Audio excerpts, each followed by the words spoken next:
will be entering a period of substantial weakness on a risk-off basis. Now, as we look at some of our other currencies, Euro, Swiss franc, I've moved that one back into as one of the major pairs that we should be watching, because we can use this to determine the strength of the Swiss franc.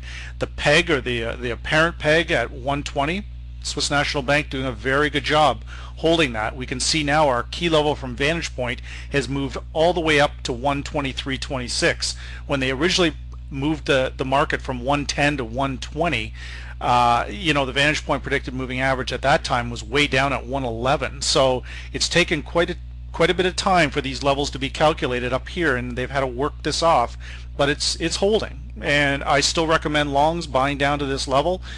The Eurozone, bit of a wild card though, so that's the only thing we have to be careful of there. British pound, US dollar, I talked about that last week in the Forex Weekly Outlook, that I believe that the pound would not hold on to its gains, and that the overall dollar strength would inevitably push the pound lower. That has happened. Key levels now 158.88. On any retracement, we've closed at 157.96. On any retracement, we want to see this level hold. Place to set your short, potential shorts, this is the level, 158.88.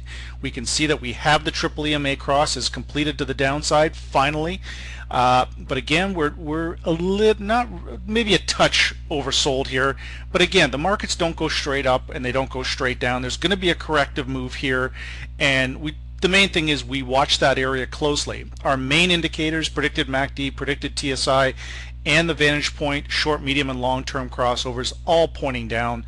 Looks like a great trade to me. Just need a little bit of a bounce to set our short. The Euro US, again, I've talked about this extensively last week, and somewhat sarcastically said how easy a trade this has been for the last several weeks. Selling into this 138.50 level has just been fantastic, and you can see that this is where the vantage point key resistance comes in. It's tried to push through it, but any push higher, you can see these long candles straight down. Now, I've also done comparative analysis on our close from Friday to Friday. Well, when last week I showed that we closed about 12 pips differently than the Friday before that, well, this week is quite different, guys. We've closed at 135.18. That's 300 pips off where we closed last Friday. That's a significant move, and I think the bigger move is yet to come. So we're looking for a retracement, 136.55. That's a pretty decent area to start watching.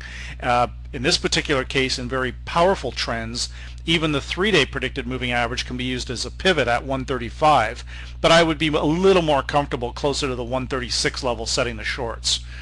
US Swiss franc, same trade, it mirrors the US. Euro US down, US Swiss franc up. Key level here 90.26. We've closed at 91.96. I've talked repeatedly about this with my clients. I put this out as a recommended trade to my guys pretty much daily. We've got that safe haven of the US dollar, and we've also got the Swiss National Bank intervention. Longs are obviously very attractive on this currency pair for this exact reason. Without those wild swings we're seeing in the Euro US, I actually really like the US Swiss franc at this particular time. New Zealand US, this was also a recommended short trade this week. It's really taken a push to the downside. We've closed at 75.62. Now, key levels to watch on the upside are starting at 76.02, and they go all the way up to 78.12 at the vantage point 18-day predicted moving average. We're a little bit oversold here, guys, though, so I would prefer a bounce somewhere. I don't think we're going to get 78.12, but I think it's possible we will get 77.08. Somewhere between 76 and 77.08 is where I would look to set those shorts to begin the week.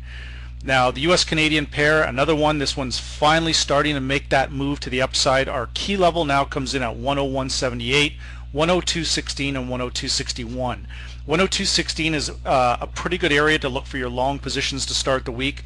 Predicted MACD, predicted TSI from vantage point, very positive on this trade for longs. We can see the predicted MACD has been struggling with this zero line on that predicted MACD for weeks now.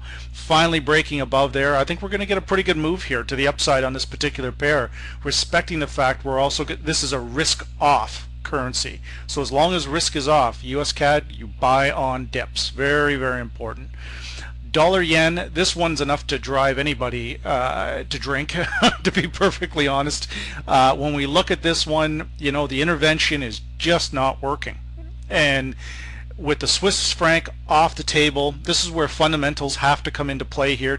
We add basic fundamentals to our very strong technicals. We can see here that basically the intervention, at least for now, has failed. But with the Swiss National Bank intervening, where I was going with that is that the fact that the Swiss franc is no longer a safe haven currency in most people's eyes, but the yen still is.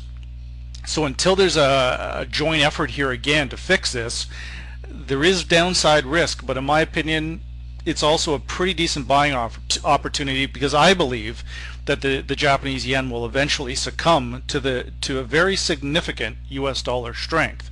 Now, certainly can't say for sure when that will happen, but I think that that's a very good outcome. So as long as the 75 level continues to hold on dollar yen, I would look at stacking positions between the 75 and 77 level and just continue to play this overall range. But again, I've seen this candle so many times before, and each time it's failed. And again, it's failing very, very disappointing here.